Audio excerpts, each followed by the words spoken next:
Hi everyone, Chris McCollum here. Just friendly reminder, I'm a mental health counseling student in my second and a half year.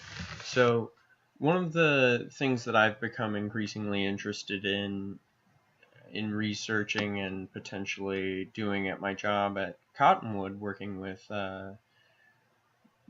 children with mental health disorders, is using games as a mode of therapy or as a mode of teaching skills.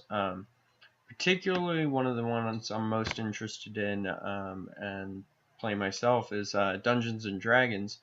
And there's some research out there that suggests this could potentially be a therapeutic modality. Most notably, there's a guy over in Seattle, Washington, who runs weekly groups for children or high school kids with autism. Some of the things he does is like provide group experience points as a result of pro-social behaviors and group negative experience points as a result of antisocial behaviors. So what I'm interested in doing is pitching this idea and potentially researching and finding out if we can play this game and maybe even skin over some of the abilities to look more like DBT skills that are dialectical behavior therapy skills that are in the curriculum we're already teaching to these kids. Will this make these skills more approachable? Will the children then utilize their skills more often, given that they've been provided with a more comfortable and more fun environment to interact with the skills?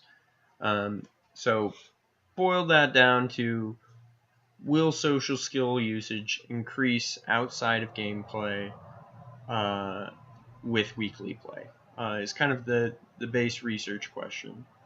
Another thing that I'm interested in as a mental health counselor, something I do one-on-one, is can we utilize gameplay and the role play that the child or client is working on as a means for exploration and counseling? So, a question in a counseling session might be, tell me about what your character did last week.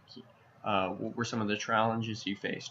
What did you as a player experience as your character experienced this? And I've seen a little bit of research on this, but this is a little bit less researched. It's something that I'm personally interested in and have presented at a mental health conference and gotten some great feedback on. So navigating the counseling session, increasing social behaviors, and then another thing, the last thing I'm interested in is what kind of characters the children create. Is this character an ideal version of themselves? Is this character themselves right now with their flaws and their ideals, or is this character just pure fantasy and they're just having fun? And should I be restricting this? Is another big question I have, and I haven't quite sure come down on the answer. So that's kind of what I'm thinking about. I'd be happy to hear your all's feedback. I've got some things drawn up for it, and I've gotten it okayed by some of my supervisors that they kind of want it to happen. Whether or not it'll turn into research, I'm not sure, but that's definitely something I'd be interested in researching.